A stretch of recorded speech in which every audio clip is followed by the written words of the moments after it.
முக ஸ்டாலினும் சரி, கனிமொழியும் சரி, யாரா இருந்தாலும் சரி, திமுக காரங்களா இருந்தாங்கன்னா வாயில நல்ல வடை சுடுவாங்கன்னு நம்ம எடுத்துக்கலாம். அவங்க இந்து மதத்தை சீண்டணும், இந்துக்களை சீண்டணும், அதை கிறிஸ்தவங்களை வந்து நாங்க உங்களுக்கு எல்லாம் செய்திருவோம்னு சொல்லி ஏமாத்தி ஓட்டு வாங்கணும், இப்படிதான் நினைச்சிட்டு இருக்காங்க. இது விளங்காது. நாங்க வந்து ஆட்சிக்கு வந்தா டாஸ்மார்க்க மூடுவோம்னு சொன்னாங்க. திமுகவினர் நடத்தும் சாராய ஆலைகள் எல்லாம் நாங்க மூடுவோம்னு சொன்னாங்க. கனிமொழியே நேரடியா சொல்லி இப்ப வந்து என்ன வார்த்தை சொல்லிருந்து, நாங்க தேர்தல் வாக்குறுதியில அப்படி சொல்லலன்னு கேக்குது. செருப்பால அடி வாங்கக்கூடிய இடத்துல இருக்காங்க.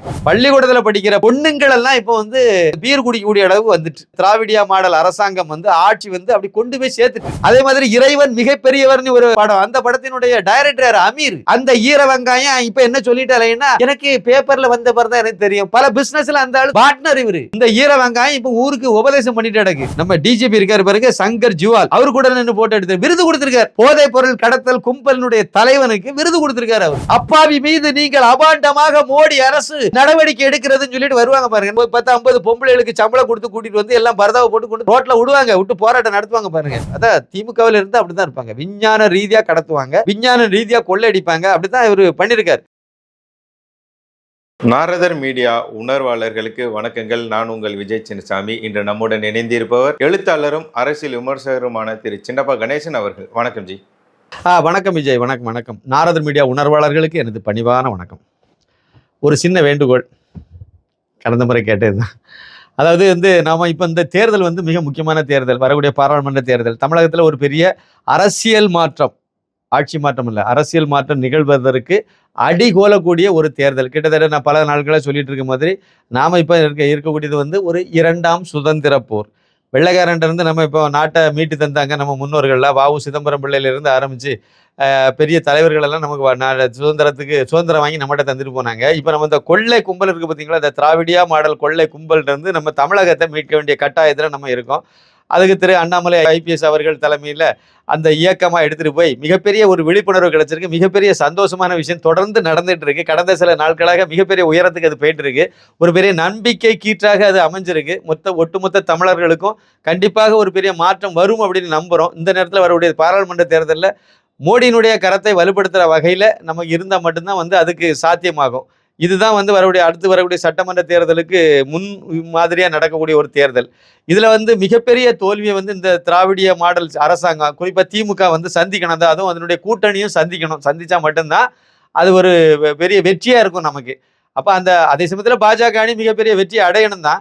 அதற்கு நாரதர் மீடியா சார்பில் நம்மளால் முடிஞ்ச சில இதை முன்னெடுத்து தேசியவாதிகள் பக்கம் இருந்து நம்ம தொடர்ந்து தம்பி விஜய் சின்னசாமி இயங்கிட்டு இருக்காரு. அவருக்கு உங்களால் முடிந்த பங்களிப்பை செய்யுங்க. நிதி பங்களிப்பை, நிதி உதவியை தாராளமாக நீங்கள் செய்யணும்னு சொல்லி நான் உங்ககிட்ட கேட்டுக்கிறேன். அவருடைய நம்பரை நான் சொல்கிறேன். 8889290888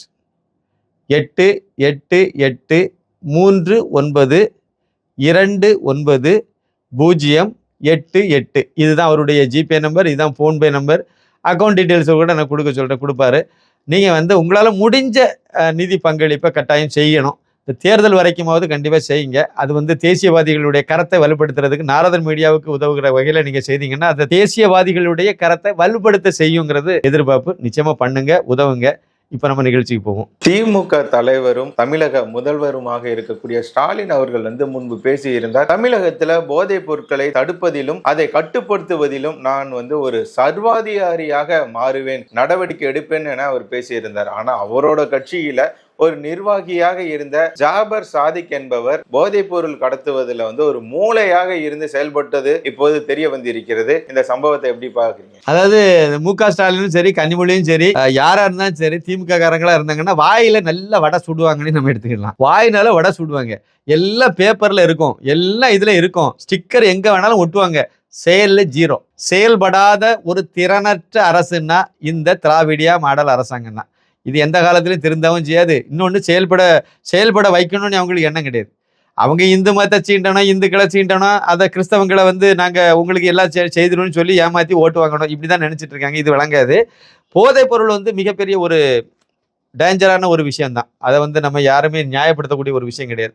ஒரு 80களில் நீங்கள் பார்த்தீங்க அப்படின்னா ஒரு கிராமத்தில் ஒருத்தருக்கு வந்து ஒரு வரன் பார்க்குறாங்க அப்படின்னா, ஒரு பெண்ணுக்கு வரன் பார்க்குறாங்க அப்படின்னா, உடனே அந்த பெண்ணை பெற்றவங்க வந்து அந்த வரன் யாராவது ஒரு வரன் கொண்டு வந்திருக்காங்க ஒரு தரகல் மூலமாவோ இல்லை சொந்தக்காரங்க மூலமாவோ ஒரு இதை சொல்கிறாங்க அப்படின்னா, முதல்ல கேட்குற கேள்வியே பையன் பீடி சிகரெட்டு குடிப்பானா, கள்ளு சாராயம் குடிப்பானா, இதுதான் கேட்பாங்க.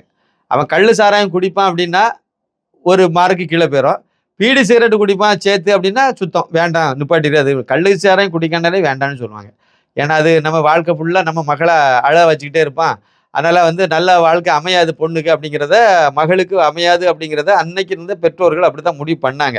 இப்போ அப்படியே தூக்கிட்டு நீங்கள் ஒரு 40 வருஷத்துக்கு பின்னாடி வந்தீங்க அப்படின்னா, இப்போ நீங்கள் வந்து கள்ளு சாராயம் குடிப்பானா, பீடி சிகரெட்டு குடிப்பானான்னு கேட்டால் உங்களுக்கு மாப்பிள்ளையே கிடைக்க மாட்டான். இதுக்கு நன்றி என்ன யாருக்கு சொல்லணும்? இதுக்கு இந்த திராவிடியா மாடலுக்கு தான் சொல்லணும். கள்ளு கடையை திறந்து வச்சா கருணாநிதிக்கு தான் சொல்லணும். அதுக்கு பின்னாடி வந்து இதை வந்து சாராய கடை திறந்து விட்டு, அதுக்கு பிறகு அதை டாஸ்மார்க் எல்லாம் திறந்து விட்டு, அரசாங்கமே மதுவை விற்பனை செய்யக்கூடிய இடத்துக்கெல்லாம் கொண்டு வந்த இந்த மாற்றி மாற்றி 2 கட்சிகளையும் தான் நம்ம சொல்ல வேண்டியது இருக்கும். பெரிய ஒரு இது, அதாவது தமிழகத்தில் இன்னைக்கு தவிர்க்க முடியாத ஒரு இது சாராய கடைன்னு ஆகிப்போச்சுது. அதாவது இவங்களுக்கு அந்த எண்ணமும் கிடையாது. திமுக காரங்க ஒருபோதும் இவங்க சொல்லது எல்லாமே தண்ணியில தான் எழுதி வைக்கணும். ஏன்னா இவங்க இப்போ இருக்கக்கூடிய முதலமைச்சர் இந்த மு.க. ஸ்டாலினா இருந்தாலும் சரிதான், இல்லைன்னா அந்த இவங்க தங்கச்சி அந்த தர்மபத்தினி இருக்க கனிமொழி இதுவாக இருந்தாலும் சரிதான். இவங்கெல்லாம் என்ன சொன்னாங்க? நாங்கள் வந்து ஆட்சிக்கு வந்தால் டாஸ்மார்க்கை மூடுவோம்னு சொன்னாங்க. சொன்னாங்களா இல்லையா? டாஸ்மார்க்கை மூடுவோம்னு சொன்னாங்க. அதே மாதிரி திமுகவினர் நடத்தும் சாராய ஆலைகள் எல்லாம் நாங்கள் மூடுவோம்னு சொன்னாங்க. கனிமொழியே நேரடியாக சொல்லிச்சு. எல்லாம் சொல்லிட்டு இப்போ வந்தாங்க. இப்போ வந்து என்ன வார்த்தை சொல்லியிருந்து, நாங்கள் தேர்தல் வாக்குறுதியில் அப்படி சொல்லலைன்னு கேட்குது. செருப்பால் அடி வாங்கக்கூடிய இடத்துல இருக்காங்க. இதெல்லாம் பெரிய தப்பு இல்லை. அன்னைக்கு நீங்கள் தானே வாயில சொன்னீங்க, எல்லாமே யூடியூப்ல வீடியோவே இருக்க. அப்புறம் எப்படி? அப்போ எந்த அளவுக்கு அவங்க வந்து மக்களை வந்து மடையனா நினச்சிருக்காங்கிறத நம்ம பார்த்துக்கலாம். இதேமாரி தான் போதைப் பொருள் சொன்ன பார்த்தீங்களா? குக்கிராமங்களில் 80களில் 40 வருஷத்துக்கு முன்னாடி கள்ளு சாராயமே இல்லாமல் இருந்த நேரம், எங்கேயோ ஒரு இடத்துல காட்டுக்குள்ளே போட்டு விற்பாங்க கள்ளத்தனமாக. இப்படி தான் இருந்துச்சு. இவங்க சாராய கடை ஒரு பக்கம் திறந்து வச்சிருந்தாலும் எங்கேயோ ஒரு இடத்துல தான், ஊருக்கு ஒதுக்குற புறத்துல தான் அந்த சாராய கடை இருக்கும். அதில் ஊரில் 1-2 பேர் தான் குடிக்கவும் போவான். இப்படிலாம் இருந்த காலம் மாறி பள்ளிக்கூடத்தில் படிக்கிற பொண்ணுங்கள் எல்லாம் இப்போ வந்து பீர் குடிக்கக்கூடிய அளவு வந்துட்டு. பீர் மட்டும் இல்லை, அவங்க எல்லாமே குடிக்கிறாங்களாம். அந்த அளவுக்கு இந்த நம்முடைய இந்த திராவிடியா மாடல் அரசாங்கம் வந்து ஆட்சி வந்து அப்படி கொண்டு போய் சேர்த்துட்டு, அதை விட அடுத்த கட்டமாக போதைப் பொருள் கஞ்சாவில இருந்து ஆரம்பிச்சு, அபின்ல இருந்து ஆரம்பிச்சு, இன்னும் கோக்லைன் இதுன்னு என்னெல்லாம் உண்டுமோ அவ்வளவு ரகமும் வந்து நம்ம கிராமப்புறம் வரைக்கும் போய் சேர்ந்துட்டு. இதுதான் நம்ம வந்து ரொம்ப யோசிக்க வேண்டிய விஷயம். இதுக்கு எதிராக குரல் கொடுத்ததுல ஒரு ஆள் தான் மு.க. ஸ்டாலின். இவங்க தான் வந்து சொன்னாங்க, நாங்க வந்து சர்வாதி என்னைக்கு சொன்ன சர்வாதியாரே இப்ப சர்வாதி ஆக முடியாம தவிக்கிறாரோ, ரோபோவா இருக்காரு அவர். சர்வாதிகாரி இல்லை, ரோபோவா இருக்காரு.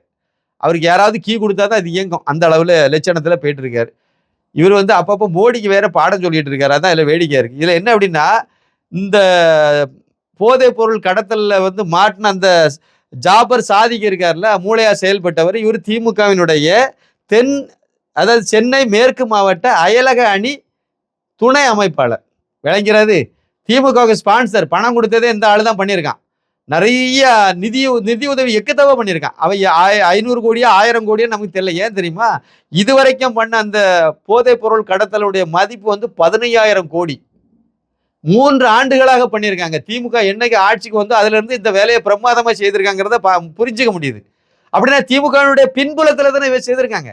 திமுக நமக்கு துணை நிற்குங்கிற நம்பிக்கையில தானே செய்திருக்காங்க. இவர் பட தயாரிப்பாளர். அந்த படத்தினுடைய அந்த ஒரு படம் மங்கை, அந்த மங்கையினுடைய ஆடியோ ரிலீஸை லான்ச் பண்ணது யாரு? உதயநிதிக்கு அந்த உதவகரிக்க பொண்டாட்டி கிருத்திகா. அதான் கிறிஸ்டினான்னு நினைக்கிறேன். அதை கிருத்திகான்னு மாற்றி வச்சு ஊரை அமைச்சிட்டு கிடக்கு. அந்த அம்மா தான் போய் வந்து அந்த ஆடியோ லான்ச் பண்ண ஆளு. அடுத்து வந்து இவர் கூட நின்று ஆளு சேகர்பாபுல இருந்து முதலமைச்சர் மு.க. ஸ்டாலின்ல இருந்து உதயநிதியில இருந்து எல்லாரும் அவன்கிட்ட நெருக்கமா இருந்திருக்காங்க. அதே மாதிரி இறைவன் மிகப்பெரியவர்னு ஒரு படம், அந்த படத்தினுடைய டைரக்டர் அமீர். அந்த ஈர வெங்காயம் இப்ப என்ன சொல்லிட்டாலேன்னா, எனக்கு பேப்பர்ல வந்த பிறகு தான் எனக்கு தெரியும். பல பிசினஸ்ல அந்த ஆளு பார்ட்னர். இவரு ஜாபருக்கு வந்து ஜாபர் சாதிக்கினுடைய பார்ட்னர் அமீர் சுல்தான். இந்த ஈர வெங்காயம் இப்ப ஊருக்கு உபதேசம் பண்ணிட்டு கிடக்கு. சர்வதேச அரசியல் பேசிட்டு இருக்கக்கூடிய இந்த ஆளு எதுவுமே எனக்கு தெரியாதுன்னு சொல்லிட்டு கிடக்கான். இப்போ ஊரை ஏமாத்திட்டு இருக்கா. இதை விட அந்த இறைவன் மிகப்பெரியவர் அந்த படத்தினுடைய கதை ஏறுனா வெற்றிமாறன். இவர் அடுத்து ஒரு பெரிய போராளி. இவர் இந்த புடலங்கா இது வந்து தான் வந்து கதை. அதுக்கு கதை வந்து இவரு இசையமைப்பாளர் யுவன் சங்கர் ராஜா. எங்க போயிட்டு இருக்கு? இதே மாதிரி எத்தனை படங்களை இவங்க தயாரிச்சிருக்காங்க, என்ன பண்ணாங்க. சமீபத்துல வந்து போன வருஷம் டிசம்பர் மாசம் 9ஆம் தேதி நினைக்கிறேன், வளசர்வாக்கம் பகுதியில் ஒரு பெரிய பிரியாணி கடையை திறந்திருக்காங்க. யார் திறந்து செய்தாரு? அமீர்.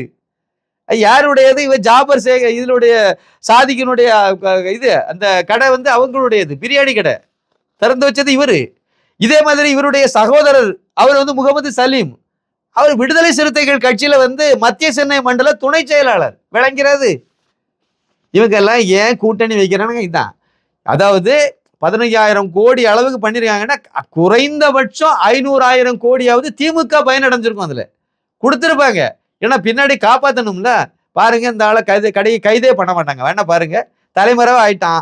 இவனை கைதே பண்ண மாட்டாங்க. எங்க இருக்கான்னு தெரியும், கைது பண்ண மாட்டாங்க. தெரியாம எப்படி இருக்கும்? தமிழக போலீஸ் காவல்துறை அவ்வளவு மோசமான துறையா? நல்ல திறமையான துறை தான். அதுக்கு எல்லாமே தெரியும். கையை கட்டி வச்சிருக்காங்க. நீ செயல்படாத, அவன் எங்க இருக்கான பாதுகாப்பா கொண்டு வை. பாதுகாப்பா வச்சிருப்பாங்க. தமிழ்நாட்டை தவிர வேற எங்க போனாலும் பாதுகாப்பு இல்லைன்னு தெரியும். கேரளாவுக்கு போன கூட தூக்கிட்டு போயிருவாங்கன்னு தெரியும். அந்த வகையில தமிழ்நாட்டு பாதுகாப்பான இடம். அதாவது கடத்தல் செய்யறவன், குண்டு வைக்கிறவன், இந்த பயங்கரவாதிகள் எல்லாத்துக்கும் எல்லாரும் தமிழ்நாட்டை தவிர வந்து செட்டில் ஐக்கியமாயிடுறாங்க.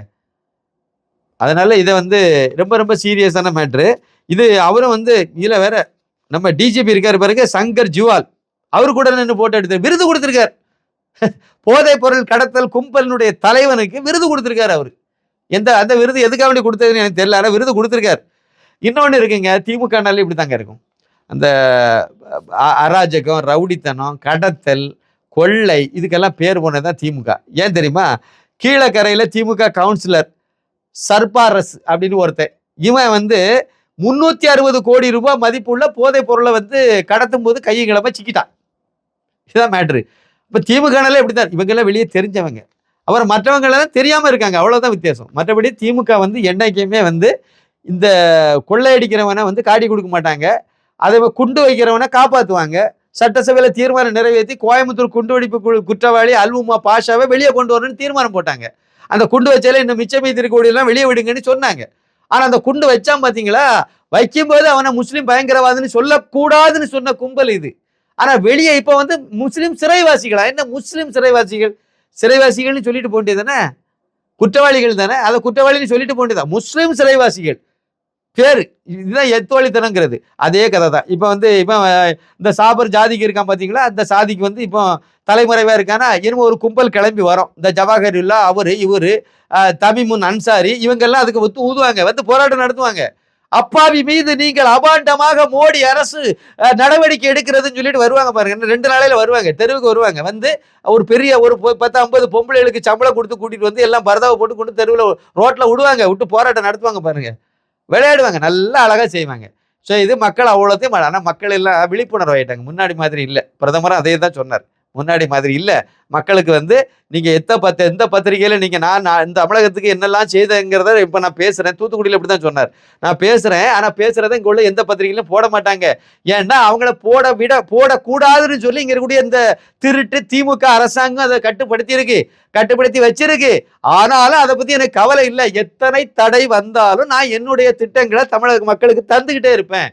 நீங்கள் என்ன நம்புங்க அப்படின்னு சொல்லிட்டேன். இது மோடியினுடைய உத்தரவாதம், மோடியினுடைய கேரண்டி அப்படின்னு சொல்லிட்டு அடிச்சாரு.